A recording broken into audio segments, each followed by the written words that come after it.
Boa noite, a graça e a paz do Senhor. Vamos ficar em pé para nós orarmos. Quem está em casa acompanhando também, vamos orar junto conosco, para que possamos iniciar essa noite de estudo. Paizinho, obrigado por essa noite, pela Tua graça, pela Tua bondade, pelo Teu amor. Agradecemos ao Senhor pelo perdão dos nossos pecados. Agradecemos ao Senhor pela Tua misericórdia que se renovam sobre nós a cada manhã. Agradecemos, ó Deus, por esse tempo que o Senhor preparou para aprendermos um pouco mais da Tua palavra. Fala com cada um de nós através desse estudo, dos que estão na igreja, os que estão em casa participando também desse estudo. Que o Espírito do Senhor esteja presente entre nós, agindo poderosamente e trazendo a palavra que o Senhor preparou para nós nessa noite. Oramos, ó Deus, entregando nas Tuas mãos esse estudo, em nome de Jesus. Amém. Pode se assentar, abrir na lição de número 3, e nós leremos 1 Coríntios capítulo 1, 1 Coríntios capítulo 1, do versículo 10, primeira parte é do versículo 10 a 17.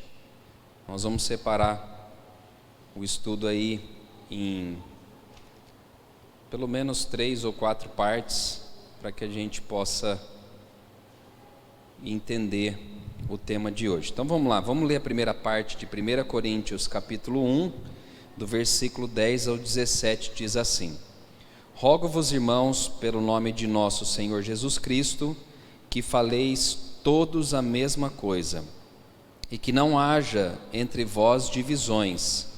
Antes, sejais inteiramente unidos na mesma disposição mental e no mesmo parecer.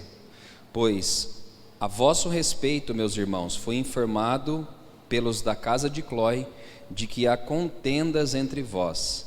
Refiro-me ao fato de cada um de vós dizer: eu sou de Paulo, eu de Apolo, e eu de Cefas, e eu de Cristo. Acaso Cristo está dividido? Foi Paulo crucificado em favor de vós, ou foste porventura batizados em nome de Paulo? Dou graças a Deus, porque a nenhum de vós batizei, exceto Crispo e Gaio, para que ninguém diga que fostes batizados em meu nome.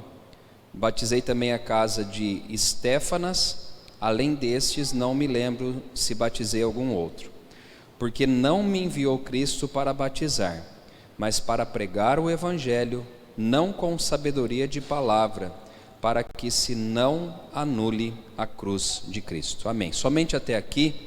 O tema da lição de hoje é: ninguém é de ninguém. Confesso que ontem à tarde, estudando esse texto aqui e estudando esse capítulo da lição, eu falei: como ninguém é de ninguém? E nós vamos entender durante a lição e entender melhor o que o autor aqui da revista está querendo dizer, que ninguém é de ninguém. E nós vamos entender o contexto que estava acontecendo na igreja de Corinto, e nós vamos entender o porquê ninguém é de ninguém, tá?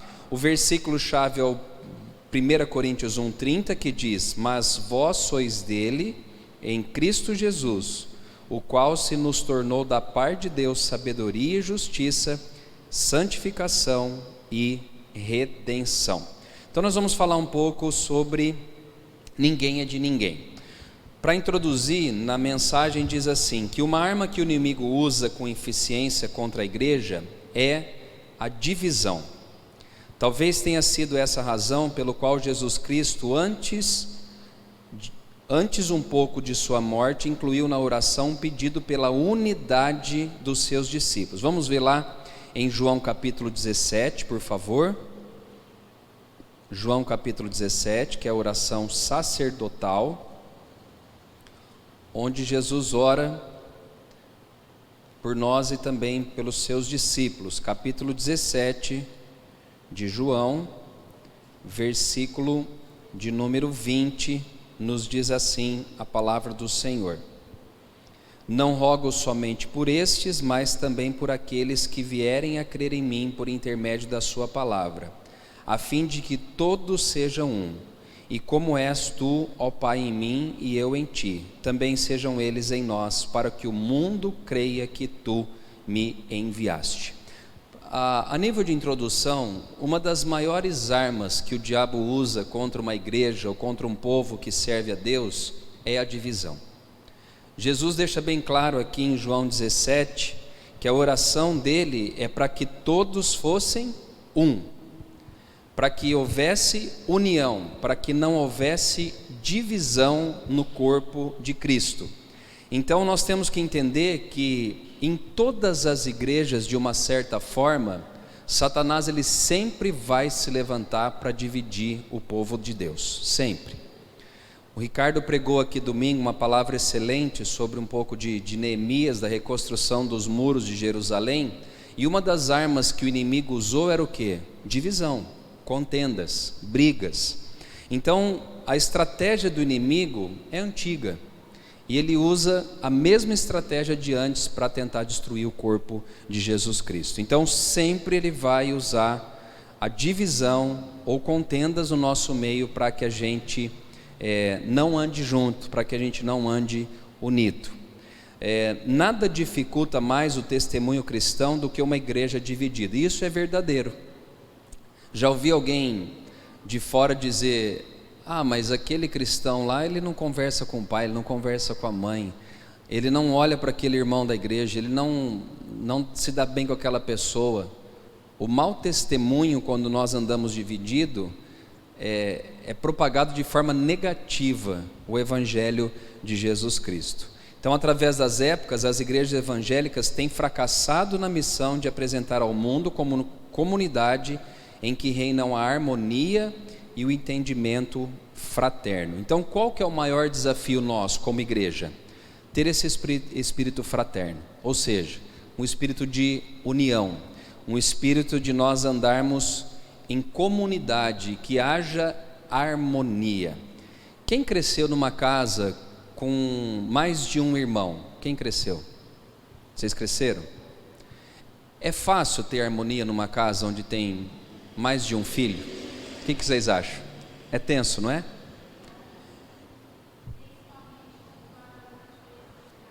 Sim, quando há diferença de idade, né? A minha mãe, Silvana, teve 7 irmãos.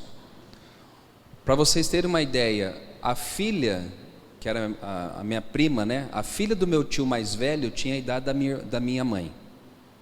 Então, como que vai andar em harmonia?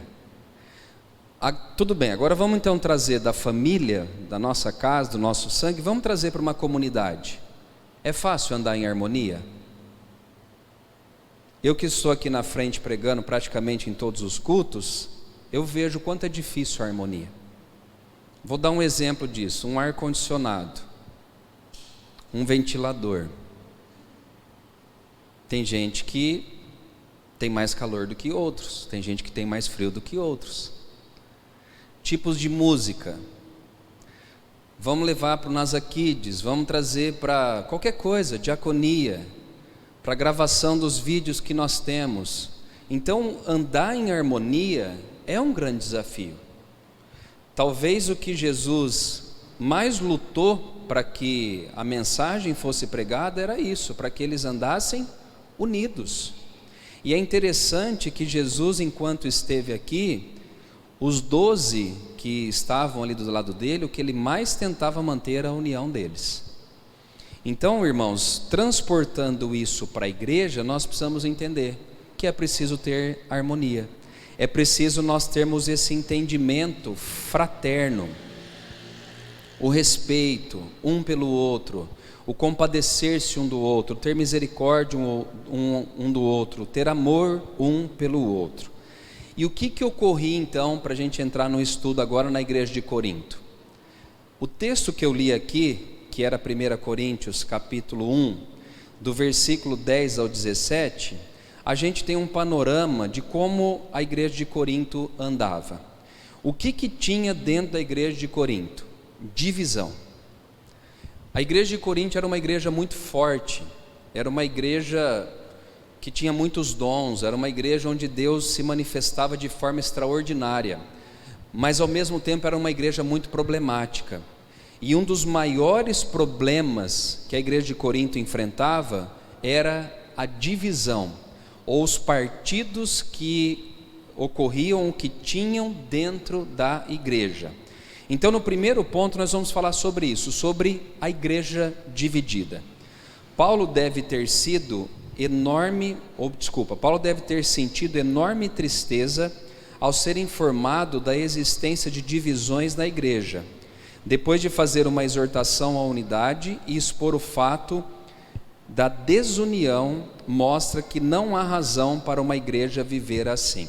Então, quando Paulo, ele fala aqui, que ele foi informado pelos irmãos da casa de Cloé, de que havia contendas dentro da igreja de Corinto, qual que era o sentimento dele como pastor? Qual que é o sentimento seu de pai, de mãe, de ter os filhos em desarmonia? Qual que é o sentimento que você tem? Uma das tarefas, ou uma das coisas que o pai mais quer ver é a união de quem? Dos filhos.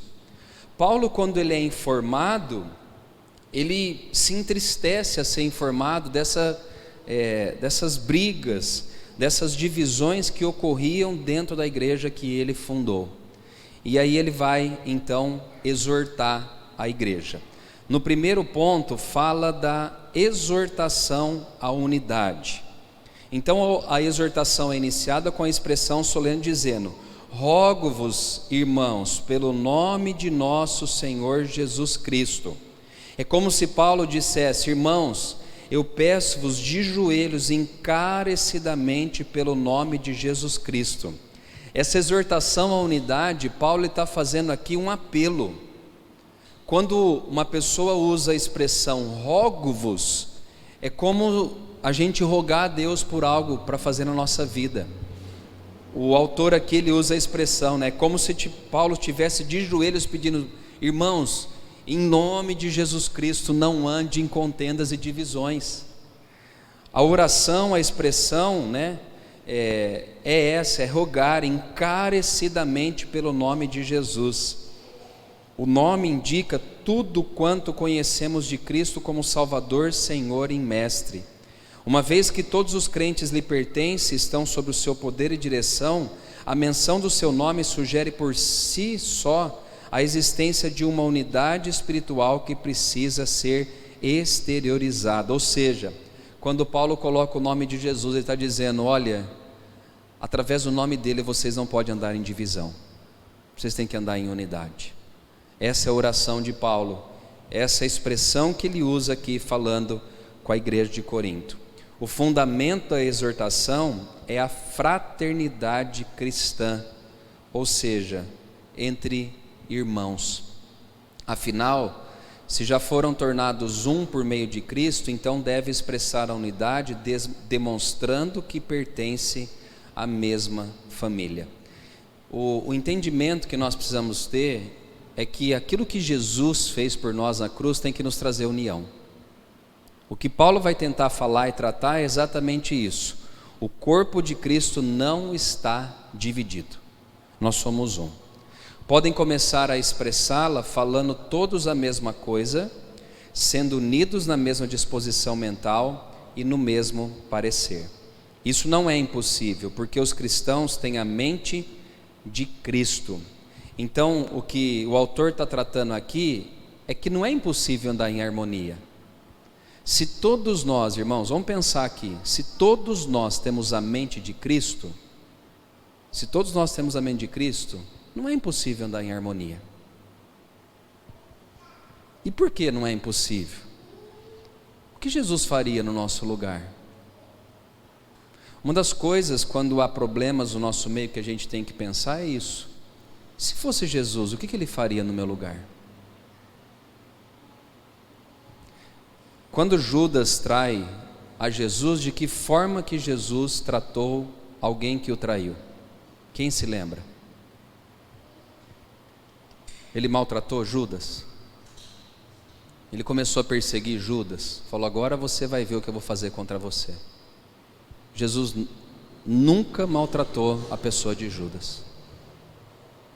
Então a mentalidade de Cristo, irmãos, deve ser a nossa mentalidade. Andar em harmonia reflete Cristo na nossa vida. E se a gente anda em desarmonia, o que a gente está refletindo?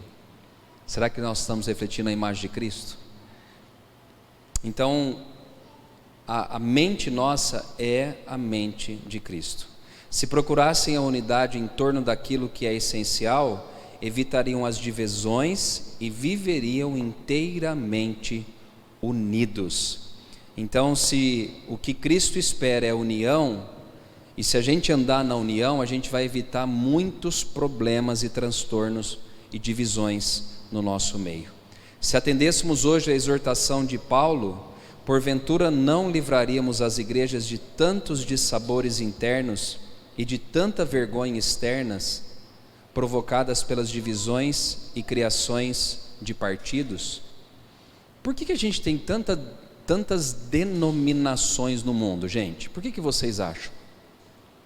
Vamos falar a verdade aqui, entre nós. Por que, Dimas?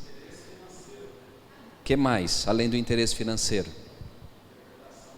Interpretação da palavra. Um entende a palavra de um jeito, e aí ele fala, não, eu não vou ficar aqui mais debaixo dessa autoridade, agora eu vou montar a minha própria estrutura. E aí, gente, nós vemos denominações diversas e variadas, diversas. Você vê igreja que é cada nome que a gente não precisa nem citar, né? Um cidadão discordou de uma coisa e ele montou uma igreja com um nome que você fala, meu Deus, de onde tirou esse nome? Por quê? Porque não aceita às vezes, né? Não quer andar em harmonia, ele quer ter o seu pensamento, a sua forma, e aí acaba criando várias denominações, cria sua própria doutrina. Oi? E tem gente para isso. Uma das coisas que a gente estudava no seminário, falando de seitas e heresias, que está dentro do tema aqui, tá, gente? Uma das maneiras de nós identificarmos uma seita é se ela prega que só ela vai para o céu. E a gente conhece igrejas assim. É só naquele lugar. Não, a mensagem verdadeira é a igreja X, as outras são enganosas. Então, nós precisamos refletir quanto a isso, né? É lógico que, se uma denominação está contrária àquilo que é um ensinamento bíblico, a gente tem que repensar sim, tá? Agora, o cerne é o quê? Andar em harmonia, não em divisões. Até que você não concorde de algo da liderança, expõe então o seu fato, mas para que não haja divisões e contendas e desarmonia. Infelizmente, né? Muitas delas. Então vamos lá, vamos falar das contendas e partidos. O que motivou a exortação à unidade foi a informação obtida por meios de irmãos da casa de Cloé. Então havia contendas, o que indica a existência de um espírito de facciosidade entre os irmãos, que resultava em brigas. Eu estudando ontem esse texto aqui, falou de facções, né? E a gente entende um pouco facção, né? A gente, no Brasil, nós temos facções, e essa palavra é muito forte, né? Nós temos hoje uma facção forte no estado de São Paulo, que é o PCC, é uma facção. Se a pessoa não anda de acordo com aquilo que eles ensinam, morre. Tem até o famoso disciplina, aquele que mata mesmo se andar fora do que a facção pensa, né? Então, dentro da igreja de Corinto tinha facções. Olha que forte isso. Partidos, né? Resultava em brigas, as emoções eram exaltadas, rivalidade entre eles era exposta, contendas, porfias, que são obras condenadas da carne pelo apóstolo Paulo, são geradas pelo desentendimento que acirra os ânimos, geralmente devido a preferências individuais. Então, dentro daquela igreja, gente, existia pelo menos 4 partidos, e as pessoas desses 4 partidos brigavam entre si, discutiam entre si, né? Tinham contendas brigas mesmo, esse espírito faccioso, né? É só nós que temos a razão, é só nós que vamos para o céu, é só nós que estamos certo. Facções dentro da igreja, partidos dentro da igreja. E sempre atrás de um partido existe a figura de quem? De um líder. Que no caso aqui, eu quero entender, e pela palavra também é informado, de que esses líderes não queriam ostentar esse cargo de liderança dessas facções. Que aqui era Paulo, Apolo, Cefas e Cristo.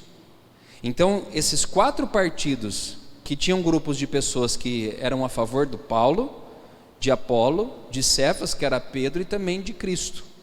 Esses 4 que eram os líderes do partido, eles não queriam a liderança dos partidos. Aliás, Paulo ele vai bater firmemente dizendo: olha, acaso eu batizei alguém para vocês ficarem fazendo partido com o meu nome? Eu não vim para batizar, eu vim para pregar o Evangelho de Cristo. Mas depois a gente vai falar um pouquinho sobre isso, tá? Então os cristãos de Corinto, eles estavam divididos. O problema era a tendência para a formação de partidos. Cada grupo se reunia em apoio a determinada personalidade. Qual que é o problema disso, gente? O culto à personalidade e não a Jesus. O fulano de tal tem a mensagem verdadeira, mas e Cristo?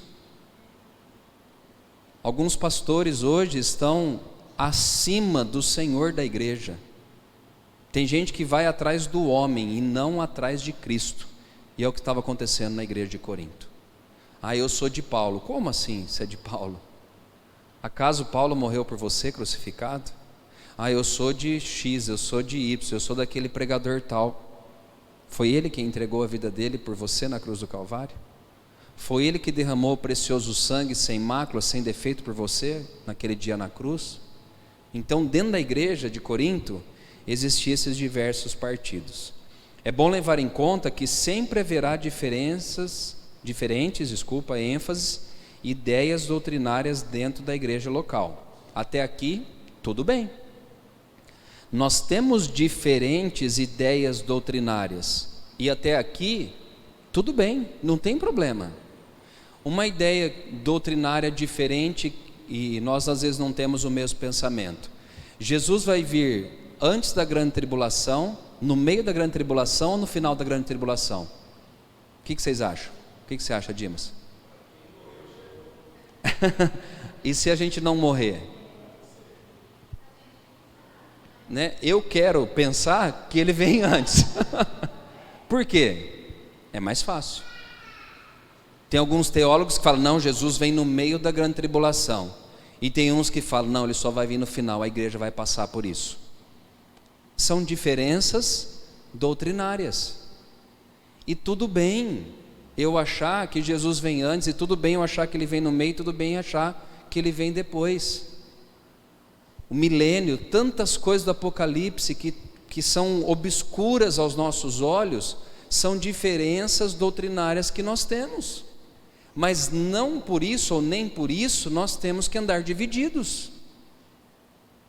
O que nós não podemos é das coisas essenciais da fé discordar. Há um só Senhor, há um só batismo, há uma só fé. Então nós temos que pensar dessa forma, tá? Na igreja X, irmão sendo do lado e irmã do outro. Na igreja Y, a irmã não pode usar calça jeans. Na igreja H não pode fazer. Gente, diferenças doutrinárias ou de uso e costumes até, né? Então nós temos que entender que há isso, mas não deve haver divisões. Os cristãos podem ocasionalmente apegar-se a aspectos diferentes da verdade, mas quando um cristão ou grupo de cristãos seleciona um aspecto particular da verdade e fica inteiramente absorvido por ele, negligenciando o cerne da verdade que é Cristo, então tal aspecto preferencial se transforma num erro. Ou seja, se você pega uma doutrina, né, e se agarra naquela doutrina que um homem criou e anula aquilo que Cristo fez, esse é o erro. Então é nisso que a gente tem que tomar cuidado, tá? Talvez você está defendendo um partido ou alguém, e esse alguém não é Jesus. e está defendendo com unhas e dentes. Então tem que tomar cuidado com isso. O partido dos saudosistas, letra A aí, vamos pegar aí com a gente na revista. Os coríntios que formavam esse partido diziam provavelmente com muito orgulho que pertenciam a Paulo. Talvez fosse formado principalmente dos crentes que se colocavam ao lado do apóstolo por ser ele o fundador da igreja. Mostravam-se gratos por terem sido levados por ele à fé. Lembravam-se com saudades do tempo em que o apóstolo esteve entre eles. Tudo o que ele disse, o que é bom ou que imaginavam que tivesse dito, isso é ruim, eles aceitavam. Então, o primeiro grupo que nós temos é esse partido do saudosista. Nós somos de Paulo, o que fundou a nossa igreja. Pregador bom era ele, né? Que saudade do tempo em que Paulo pregava para nós. Saudosista. Que saudade daquele tempo que Paulo visitava a nossa casa, a nossa família. Homem de Deus é esse, é o Paulo. Só que aí tinha um outro grupinho, que era o grupinho da elite intelectual. Eles diziam assim: os partidários de Apolo preferiam por ser um homem eloquente e poderoso nas escrituras. Era ele instruído no caminho do Senhor, e sendo fervoroso de espírito, falava e ensinava com precisão a respeito de Jesus. Esteve em Corinto, porém não sabemos quanto tempo ficou lá. Certamente foi um tempo suficiente para que surgisse o grupo daqueles que se consideravam a elite intelectual da igreja. Depois percorreu a Acaia, onde com grande poder convencia publicamente os judeus, provando por meio das escrituras que o Cristo é Jesus. Tinha o partido também então de Apolo. Apolo provavelmente, gente, era um homem de Deus, tá? Provavelmente não, ele era um homem de Deus. A palavra fala que ele ensinava de maneira poderosa que Jesus era o Cristo, ou seja, o ungido de Deus que viria ao mundo. O problema foi o quê? As pessoas fazerem partido a partir da pessoa dele. Bom mesmo não era Paulo, fundador da igreja, bom era Apolo, homem que entendia da palavra, conhecedor como nenhum outro. Tinha esse grupo aqui, ele que pensava que era certo sobre a igreja, tinha esse grupinho aqui. Um terceiro grupo era a turma dos legalistas, certamente era formado dos crentes oriundos do judaísmo. Aqui assim, gente, é provavelmente, tá? Não é que é certeiramente. Não há registro bíblico de que o apóstolo Pedro tivesse visitado Corinto, mas é provável que tenha acontecido. Deveria ser o grupo com tendência legalista, o que transparece na epístola, principalmente na questão relacionada a comer ou não comer carne sacrificada a ídolos. Isso lá em 1 Coríntios 8 vai ter uma discussão sobre isso. E que grupo que se levantou? O de Cefas. Lembra que Pedro, é muito importante falar isso, Pedro ele teve uma visão de um grande lençol, e nesse lençol, ou nessa rede, né, todos os animais ficavam presos ali, e Deus falou para ele: Pedro, você vai comer de todos esses animais. O que Pedro falou? Senhor, como que eu vou comer animais dessa rede se você falou que esses animais são impuros para eu comer? E aí Deus falou: não, você pode comer, porque quem santifica? Sou eu. É lógico que que Deus estava falando para Pedro a respeito da pregação aos gentios, mas dentro da igreja de Corinto tinha essas pessoas legalistas, provavelmente judeus que estavam nesse processo de conversão. E por que judeus ou praticantes do judaísmo? O que o judaísmo exigia, gente? Quem se lembra aí? Cumprimento da lei. Dentro dos rituais tinha o quê? A circuncisão. Dentro do ritual podia comer alguns determinados tipos de carne, outros não. Guardar o sábado.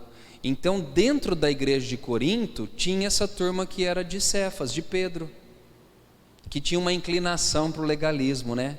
Você viu o irmão de tal, comeu carne, aquela carne Deus falou que não era para comer, de porco, de elefante, de cobra, de jacaré, essa carne não é para comer. Fendido, né? Animais que tinham fenda na pata. Não pode comer. Gente, imagina o forfé que era dentro da igreja, né? Uns que era de Paulo, de Apolo, e agora essa turma de Cefas. não pode comer, não pode fazer isso. E aí Deus vem e fala: quem santifica sou eu, você pode comer tudo que tem, tá bom? Vamos lá então. E aí tinha o partido, vamos falar aqui que eu acho que é legal aqui, ó. Não que Pedro lhes tivesse ensinado a serem apegados ao legalismo, mas erradamente o tinha como inspiração para defender e viver a espiritualidade baseada em evidências externas. Teve uma influência de Pedro, mas não que Pedro ensinou isso. É interessante, né? Porque tem igrejas que praticam algo que eles veem na Bíblia do Antigo Testamento até os dias de hoje. Tem igreja guardando o sábado, não come ainda carne de porco, não toma derivados de café, da cafeína, e a gente vai ver várias coisas.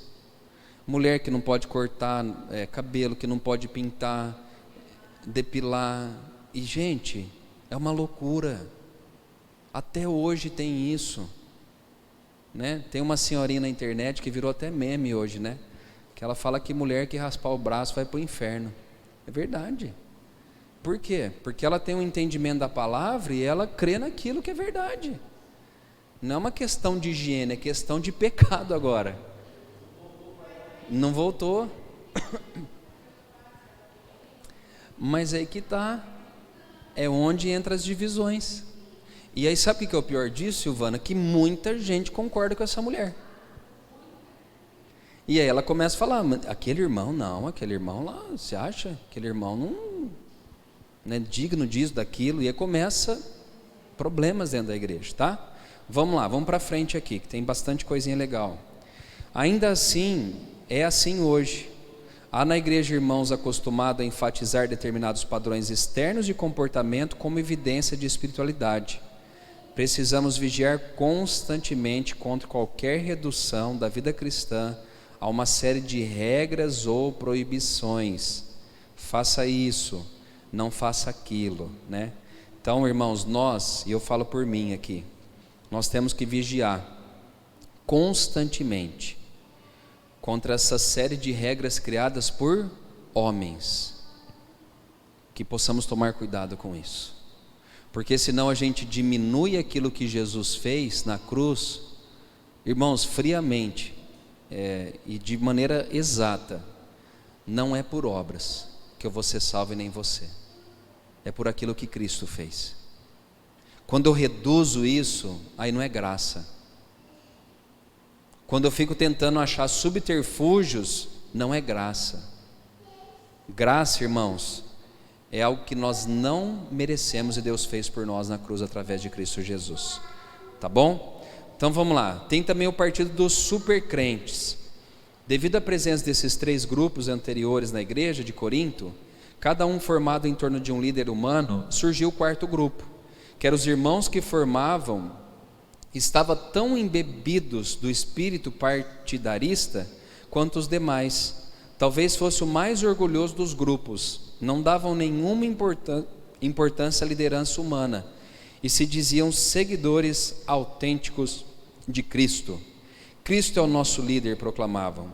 Dependemos apenas dele, não precisamos nos sujeitar a nenhum líder humano. Está vendo? Tem esse grupo também.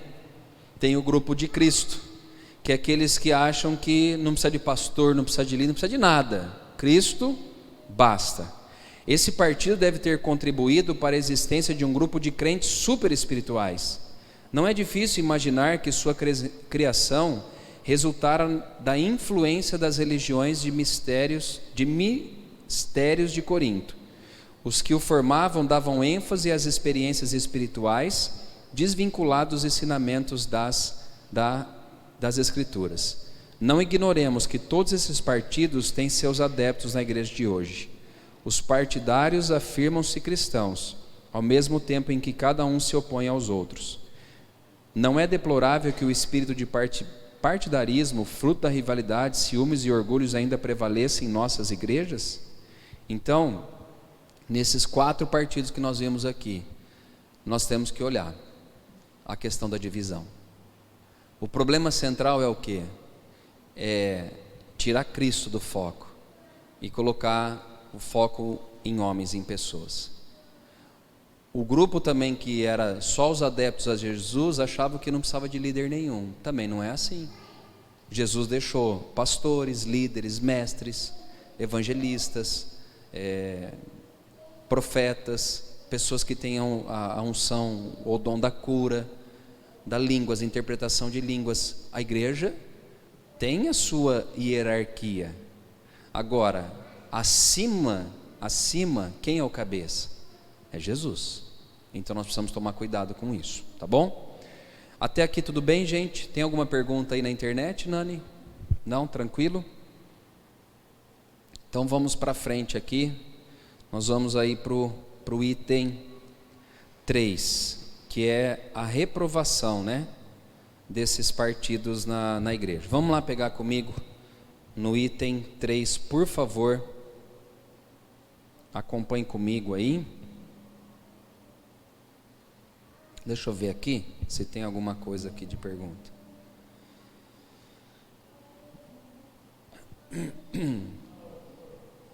Oi? A Carol? Ah, tá. Que é do Igor e Carol aqui. Pastor, acredito que essa questão também se encaixa nos dias de hoje entre... Ah, legal. Calvinistas e arminianos. Essa é uma discussão que não tem fim, Carol.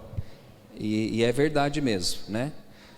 O calvinismo e o arminianismo fala do livre-arbítrio arminiano, e o calvinismo fala da eleição.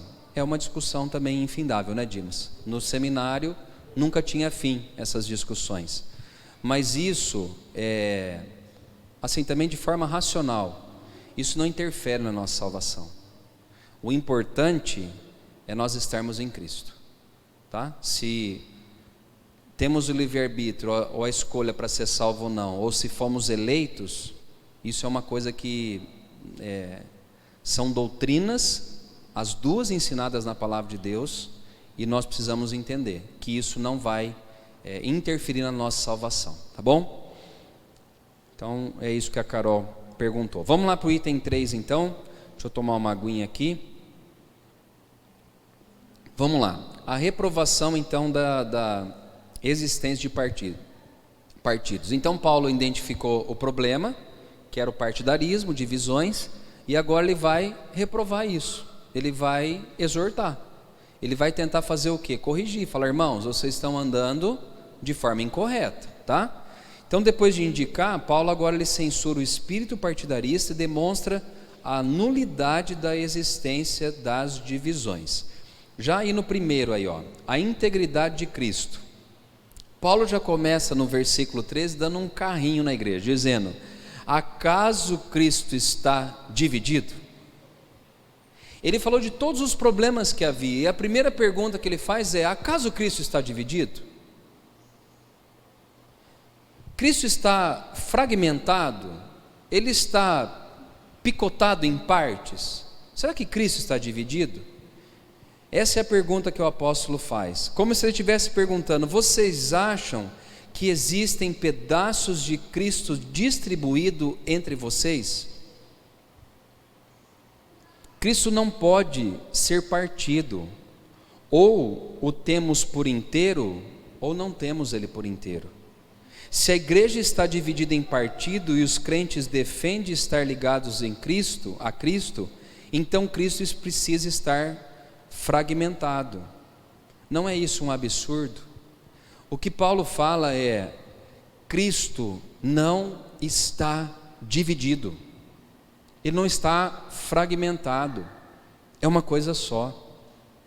No 2, Paulo ele vai falar também dentro do versículo 13 sobre a cruz de Cristo, né? E aí ele já chega junto também perguntando: foi Paulo crucificado em favor de vós? A primeira pergunta que ele faz: acaso Cristo está dividido? A segunda pergunta que ele faz, ele aponta para a cruz de Cristo. Ele está dizendo: acaso eu fui crucificado em favor de algum de vocês? Aliás, tem alguns pregadores e pastores que a gente acha que foi. Tamanha é petulância, né? A arrogância às vezes de alguns que dizem ser de Cristo, mas que se colocam muitas vezes acima de Cristo, acima de Jesus.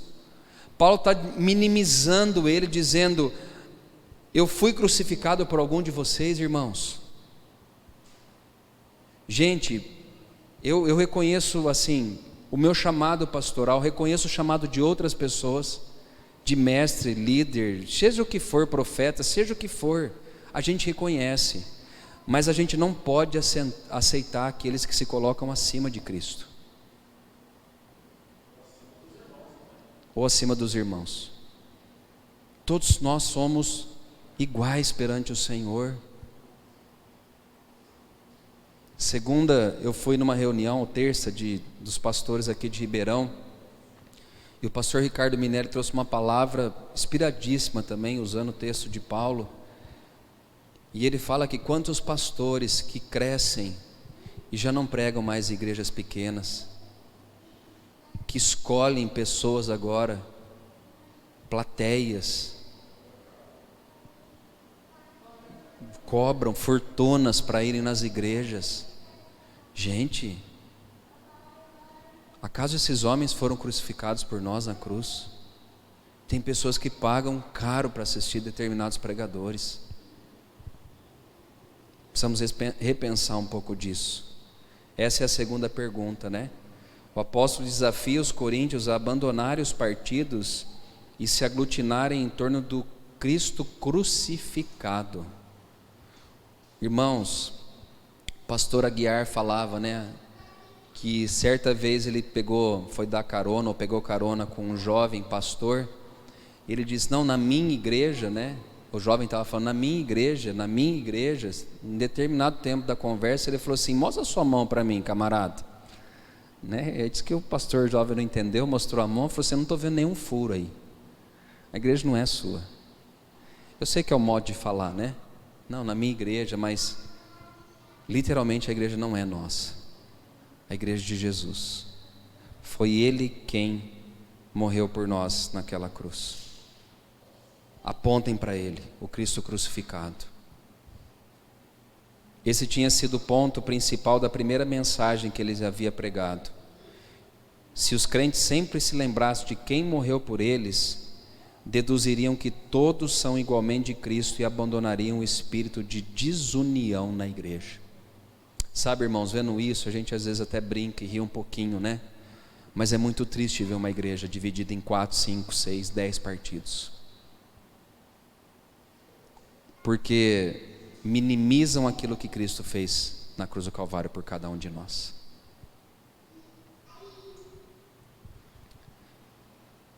Terceiro C, o senhorio de Cristo. Ao perguntar se eles foram batizados por Paulo, o apóstolo chama a atenção dos coríntios para a necessidade de estarem sujeitos unicamente ao Senhor.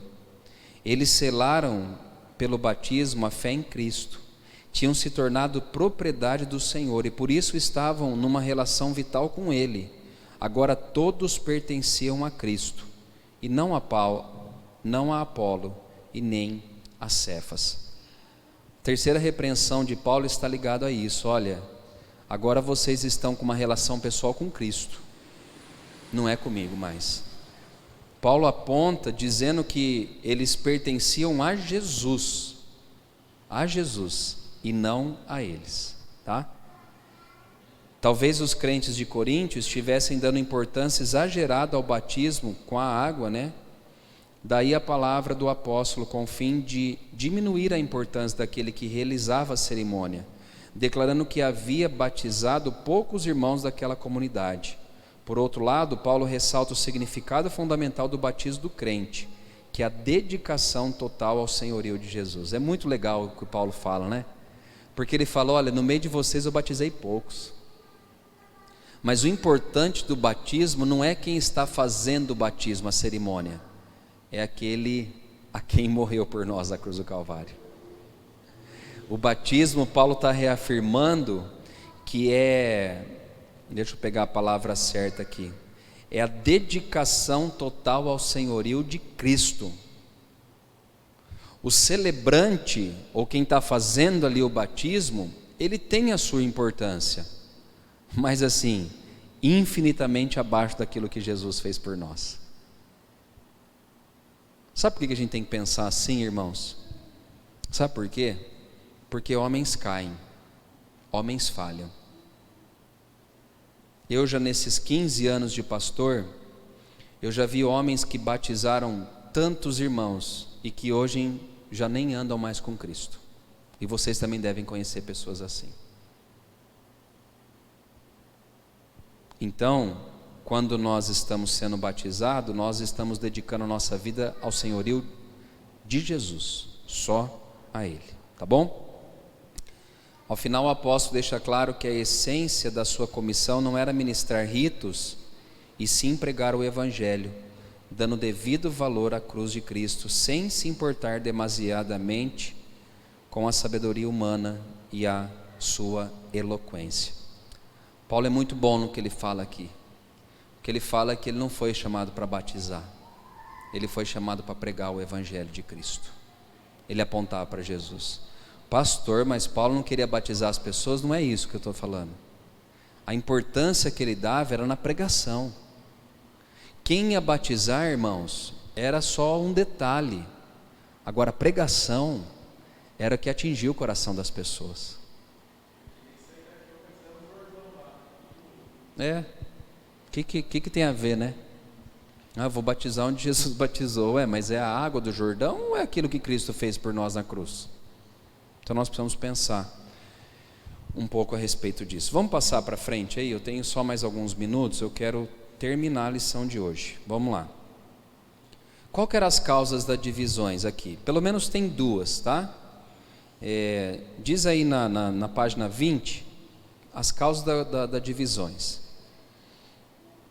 A falta de percepção do poder da palavra cruz, né? Paulo agora ele vai falar da sabedoria dos homens e da sabedoria de Deus. Por que tinha divisões então? Porque havia pensamento humano, né, no sentido humano da coisa mesmo, e tinha pessoas que tinham já uma mentalidade de Cristo, uma sabedoria que Deus havia dado a eles. Por isso que havia as divisões. E aí Paulo vai tratar essa questão agora do versículo 18 ao 31. Vamos ler rapidamente aqui para dar um pano de fundo. Diz assim, certamente a palavra da cruz é loucura para os que se perdem, mas para nós que somos salvos, poder de Deus. Pois está escrito: destruirei a sabedoria dos sábios e aniquilarei a inteligência dos instruídos. Onde está o sábio? Onde o escriba? Onde o inquiridor desse século? Porventura não tornou Deus louca a sabedoria do mundo? Visto como na sabedoria de Deus o mundo não o conheceu por sua própria sabedoria. Aprove a Deus salvar os que creem pela loucura da pregação. Porque tanto os judeus pedem sinais como os gregos buscam sabedoria. Mas nós pregamos a Cristo crucificado, escândalo para os judeus, loucura para os gentios. Mas para os que foram chamados, tanto judeus como gregos, pregamos a Cristo, poder de Deus e sabedoria de Deus. Porque a loucura de Deus é mais sábia do que os homens, e a fraqueza de Deus é mais forte do que os homens. Olha que interessante isso agora, aqui, preste bem atenção. Dentro dessas duas causas da divisão, tem primeiro a sabedoria dos homens. Vamos ver comigo aí na letra A. A mensagem da cruz é contrária a tudo que os homens consideram sabedoria. Por quê, gente? Sabe por quê? Por um motivo. Porque a cruz é vergonha ou é vitória? Se você falar para alguém, não, meu Senhor foi crucificado naquela época, era motivo de alegria ou de escárnio? Escárnio. A cruz é loucura. Como um líder espiritual, Senhor da sua vida, todo-poderoso, vai ser crucificado na cruz? Não tem sentido a mensagem da cruz, gente. Não tem sentido para o mundo, não tem. Porque mostra um Jesus, e aqui com toda a consciência falo isso, mostra um Jesus fraco. Mas como o Senhor vai para a cruz? Como? Alguém que é o meu Salvador vai para a cruz. Por isso que a sabedoria o quê? Humana, e a sabedoria humana é contrária à sabedoria divina. Para os judeus a cruz representava uma pedra de tropeço, um escândalo completo. Porque todo que fosse pendurado no madeiro era o quê? Maldito.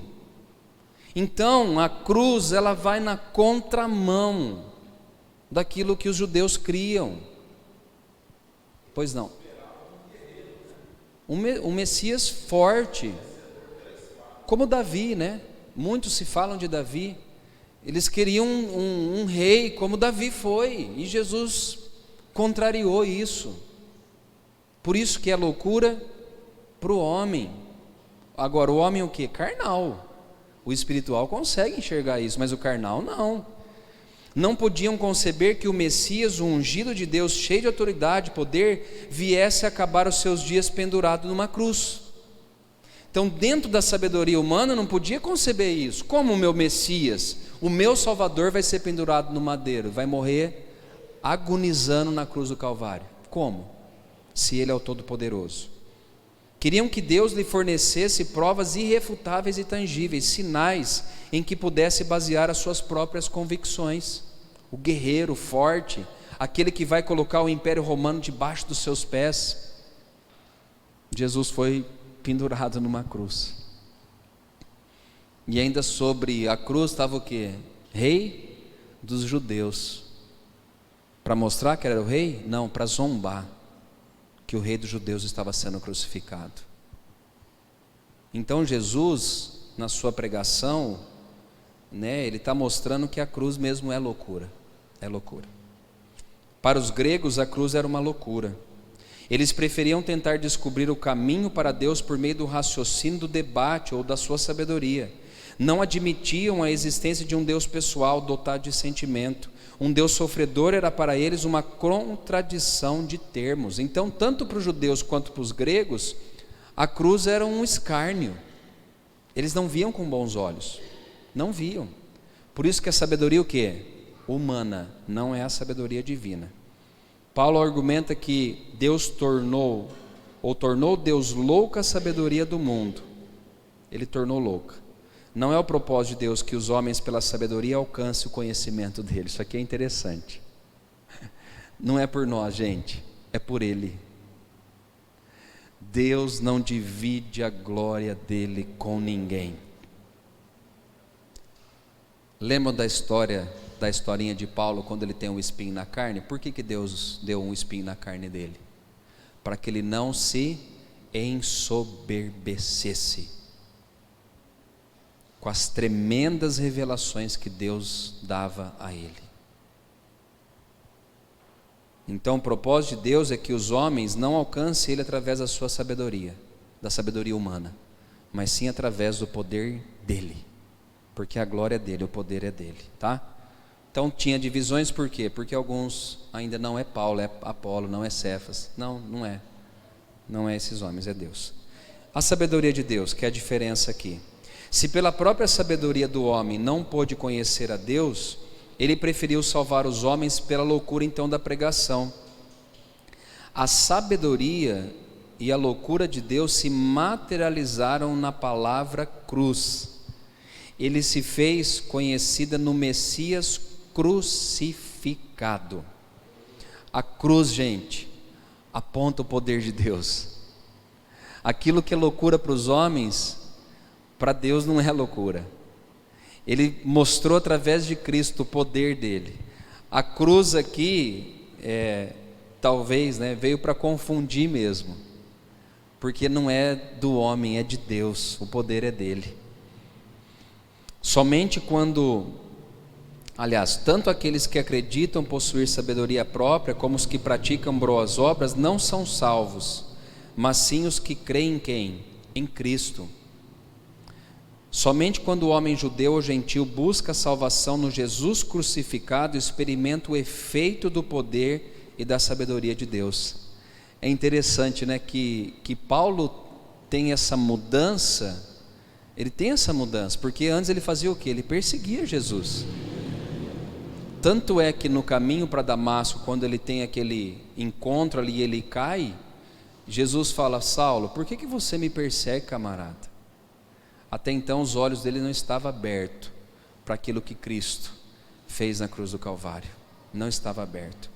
Só que a partir desse momento que nós cremos, né, ou buscamos a salvação nesse Cristo crucificado, nós experimentamos então o poder de Deus e a sabedoria dele sobre as nossas vidas. Os homens consideram a sabedoria de Deus a palavra da cruz, tola e inconsistente. Entretanto, a loucura de Deus é mais sábia e a fraqueza de Deus é mais forte do que a sabedoria e o poder dos homens. Jesus veio e morreu numa cruz para apontar para nós que é através de Deus, não é através do homem. O poder é dele, é através dele, tá? E para a gente praticamente aqui concluir a lição, fala da falta de compreensão acerca do método de Deus para salvar o homem. Então, dentro da igreja também de Corinto havia uma falta de compreensão de como Deus usa o método para salvar os homens. Qual que é o método que ele usa? Então vamos lá, rapidinho a gente vai terminar aqui. A sabedoria de Deus pode ser vista no método que empregou para salvar os homens. Paulo já indicou no versículo 21, aprove a Deus salvar os que creem pela loucura da pregação, e agora reforça o valor desse método, contrapondo a nulidade do orgulho humano. Ou seja, como que ele apontou a salvação dos homens? Como? Ele falou assim: se vocês creem naquilo que Cristo fez por vocês na cruz, vocês serão salvos. Como eu disse, para o homem é loucura, mas para Deus não, tá? Então foi através da loucura da pregação. E por que loucura da pregação, gente?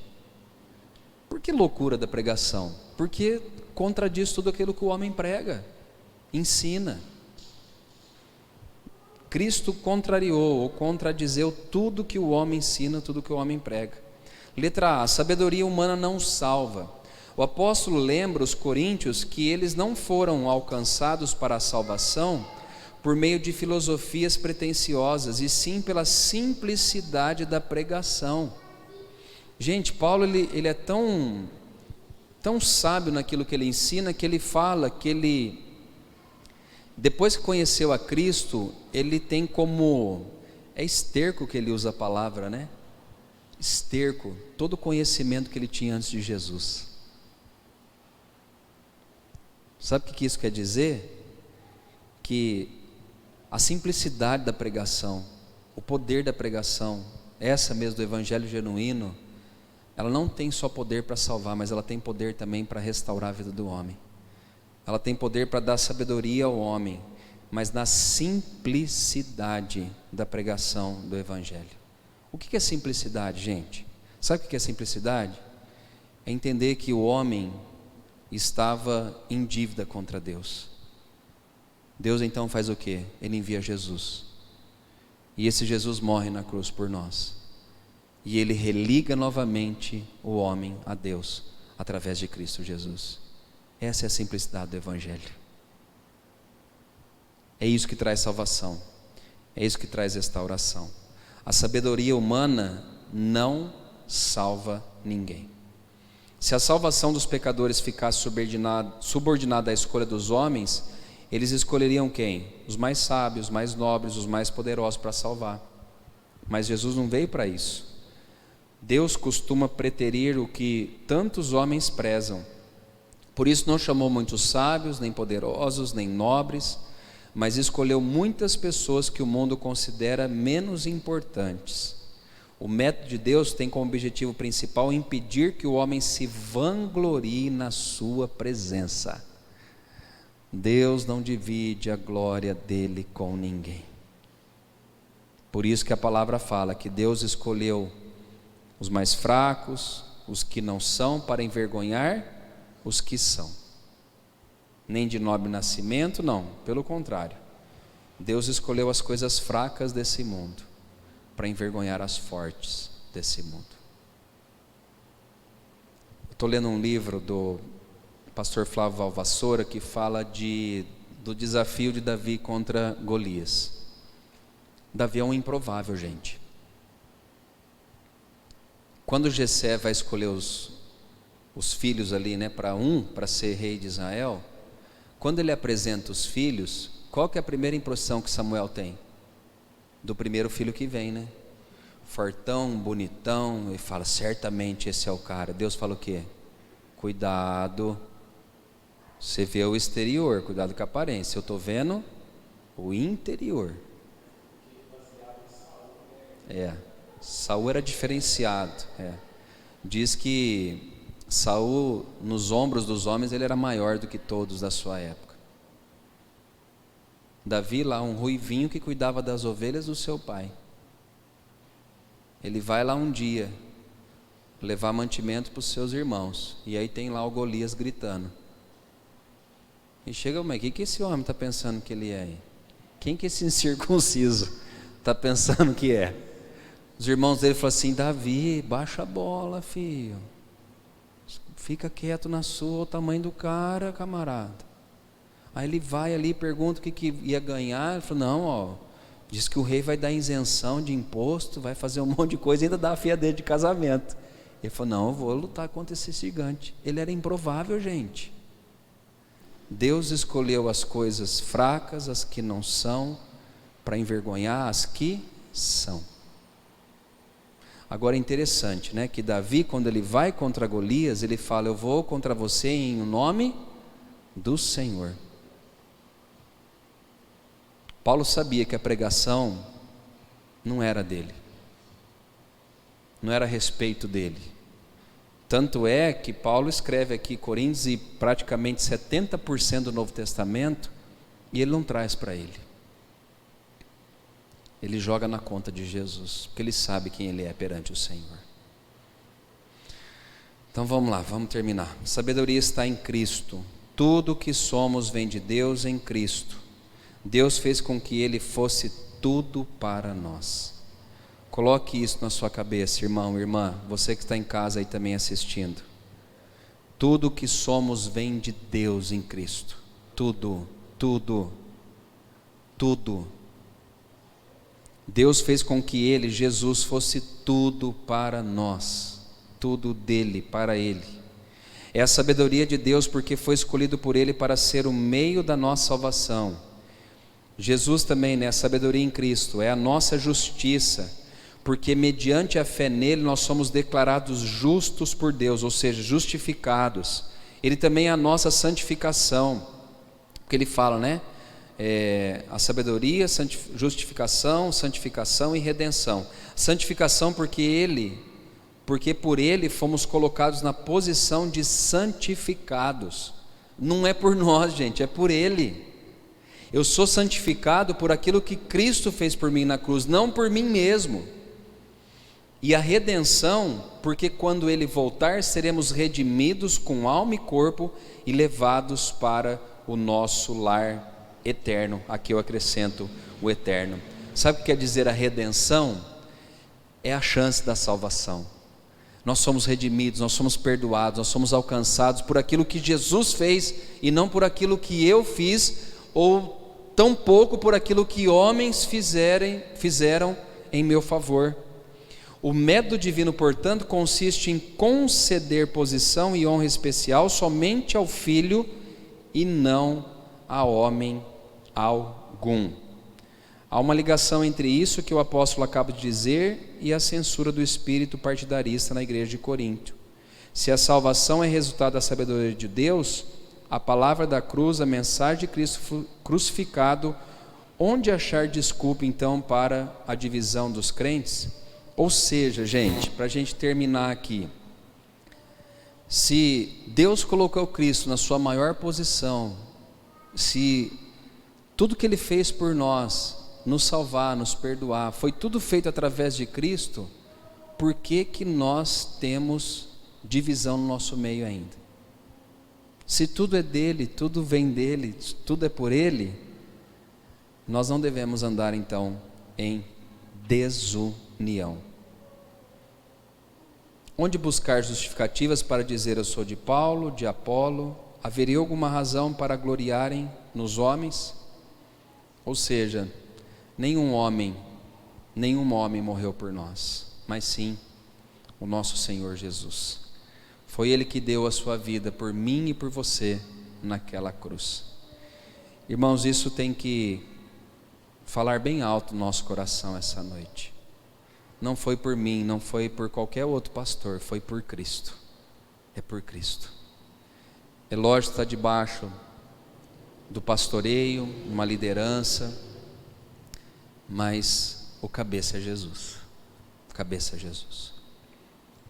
Tudo é por Ele, tudo é para Ele. Tudo que somos, o que temos, vem dEle. É dEle que vem para as nossas vidas. Então que Deus nos traga união, que Deus traga harmonia, que Deus traga esse espírito de fraternidade no nosso meio, e que todo espírito de facção, de partidos no nosso meio, que sejam quebrados em nome do Senhor Jesus. É Jesus, Jesus é o Senhor das nossas vidas. Ele é o cabeça da igreja, Ele é o dono da igreja. É Ele quem tem as marcas de cravos na mão, não somos nós. Amém?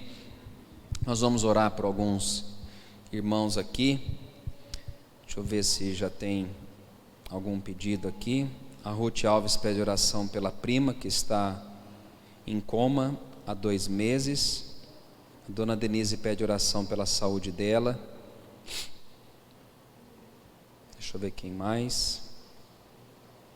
O Igor pede oração pelo Conectados que nós teremos agora no sábado, por esse evento das crianças e pelo trabalho dele também. O Dimas pede pela família, e a Marina pede oração também pelo trabalho que teremos no sábado com as crianças aqui. Vamos ficar em pé. Quero continuar pedindo oração também pela vida do Einstein, que ainda está internado aqui no Sinhá Junqueira. A Sara também está ainda internada. Ontem nós oramos por ela à noite, vamos orar 90 dias, vamos orar por esses pais também, né, que tem ali. Eu não sei o que é mais difícil, né, gente, se é a pessoa ali internada ou os pais que estão fora também numa agonia de ver aí 90, 100 dias de uma criança ou de uma jovem internada também. Que Deus tenha misericórdia de nós. Vamos orar? Paizinho, obrigado por essa noite, obrigado pela Tua palavra, que é viva, a Tua palavra é eficaz. A Tua palavra também nos ensinou que o corpo de Cristo não está dividido, o corpo de Cristo é um só. Nós somos vários membros, mas fazemos parte de um corpo só. Nós não estamos fragmentados, nós não lutamos por partidos, mas nós seguimos a Jesus, que é o Senhor das nossas vidas. Abençoe a nossa igreja, dê um espírito fraterno, dê um espírito de união, de harmonia entre nós, Pai, e que todas as divisões, todas as barreiras, contendas que existem no nosso meio, possam ser quebradas em o nome de Jesus. Nós oramos aqui pelos pedidos também que foram colocados diante do Senhor, apresentamos cada um deles diante de Ti essa noite, Pai. Apresentamos a prima da Ruth Alves, que está internada ali em coma há 2 meses, colocamos a vida da dona Denise nas Tuas mãos. Oramos também, Pai amado, pelo Conectados, por esse trabalho que nós teremos aqui no sábado com as crianças. Oramos pelo trabalho do Igor também, que o Senhor sustente a vida dele, que o Senhor continue a Tua obra no coração do Teu filho, Pai. Abençoe também a família do Dimas, a sua mãe, seu irmão, toda a sua família, a sua parentela, Pai. Faz a Tua obra também no coração de cada um deles, ó Deus. Oramos, ó Deus, também pelo esposo da Mariana, o Wellington. Oramos pela Rita também, Pai, que está em tratamento de quimioterapia. Oramos pela vida do Einstein, da Sara e de tantos outros irmãos, Pai, pessoas que estão sofrendo no nosso meio. Que o Senhor estenda as Tuas mãos de misericórdia em favor de cada uma dessas vidas, Pai, e que toda ação do mal seja cancelada, todo o poder do diabo seja destruído no nosso meio, na nossa família, na nossa igreja, e que as bênçãos do Senhor sejam derramadas sobre cada uma das nossas vidas, Pai. Abençoe as pessoas que estão em casa, que participaram do estudo. Abençoe os irmãos que estão aqui na igreja também, que vieram participar aqui conosco. Que o Senhor continue a Tua obra em nossos corações, e que o amor do Pai, a graça de Jesus Cristo Filho, e que as consolações do Espírito Santo sejam sobre as nossas vidas hoje, para todos sempre. Amém. Deus abençoe você que está aqui, você que está em casa, e até sábado aqui no trabalho com as crianças. Domingo também às 9h30 e às 7h nós teremos o nosso culto da família. Vá em paz, Deus abençoe a todos em nome de Jesus.